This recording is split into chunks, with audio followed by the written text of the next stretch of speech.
Photography is a relatively new hobby to me, but it is one that has really piqued my interest. I have always had at least a little bit of an interest in film photography, but never really pulled the trigger because of financial reasons, similar to when I got into mechanical keyboards.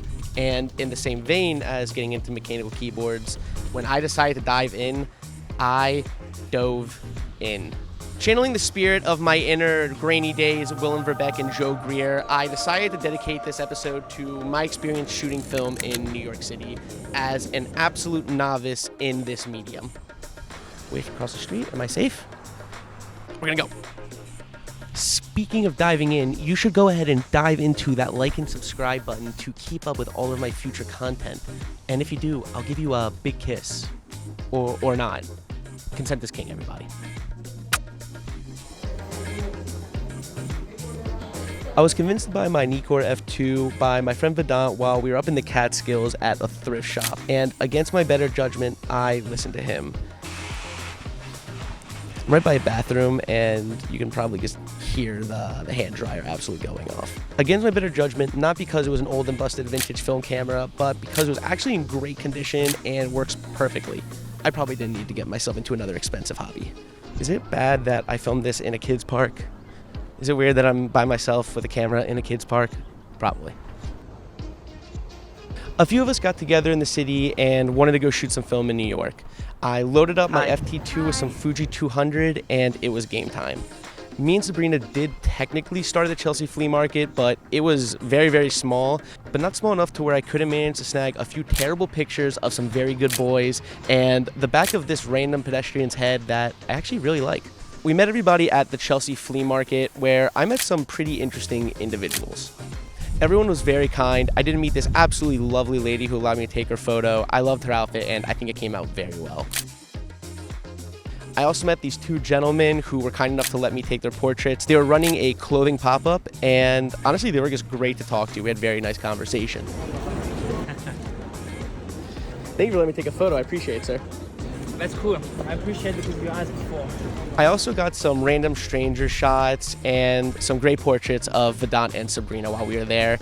I'm not sure if it's me or possibly the film itself, but all the photos from the flea market came out very blue. I tried adjusting it to the best of my abilities, but to no luck. It is what it is. I don't really care. I know they say you really care if you have to say you don't care, but seriously, I don't care. Not even a little bit.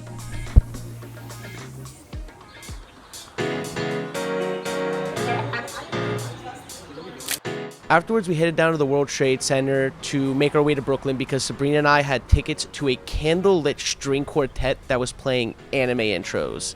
I'm not gonna lie to you guys, this was pretty fucking sick. While we were traveling though, I did manage to get some shots in the Oculus. This shot from inside is, I think, my favorite shot that I've taken on film so far. I am obsessed with it. I don't care if the Oculus is a tourist trap, it looks so damn cool. Once we made it to Brooklyn, I also got a pretty fun shot of the Barclays Center, and you can almost see a plane flying in the background. I waited very patiently to get that, courtesy of JFK. Fast forward a few weeks, and I'm now out shooting film again. I started in Manhattan and then made my way to Astoria, Queens, where I am reporting to you live. Hair in my face. I need a haircut so bad. I finally managed to get my hands on some of the coveted Portra400 to see what all of the hype is about. I loaded it into the FT2 and went to town.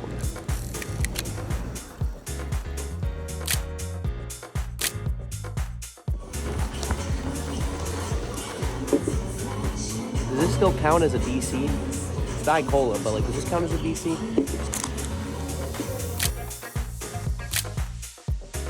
All in all, film photography, I believe, is making me not only a better photographer, but a more conscious one at that. I've caught myself slowing down and not running and gunning like I normally would with a DSLR. You really need to take your time because every shot is expensive and you really want to make sure that it is the shot you want before you click that shutter. I have also noticed improvements when shooting with my DSLR in my all-around composition, quickness of making my settings clear and correct. It's definitely increasing my technical ability as a videographer and a photographer. There really is something to be said about the rawness of shooting film, and at the risk of sounding a little bit pretentious, It really does feel a lot more personal when you're shooting with a film camera as opposed to a DSLR, where on your SD card you have thousands upon thousands of images where 99% you really don't give a shit about it. But with film, you don't really have a choice. You have 36 shots on one roll, and that's just if you're shooting 35mm. You have to be precise, you have to know what you want, what you're trying to achieve, or else you risk the factor of ruining a shot. You have to pray to every god, new and old, that you'll be lucky enough to get 2 or 3 out that you think were worth it. Luckily for me though, I have low standards and have quite a fondness for more than just 2 or 3 of my photos. Cheers, my friends.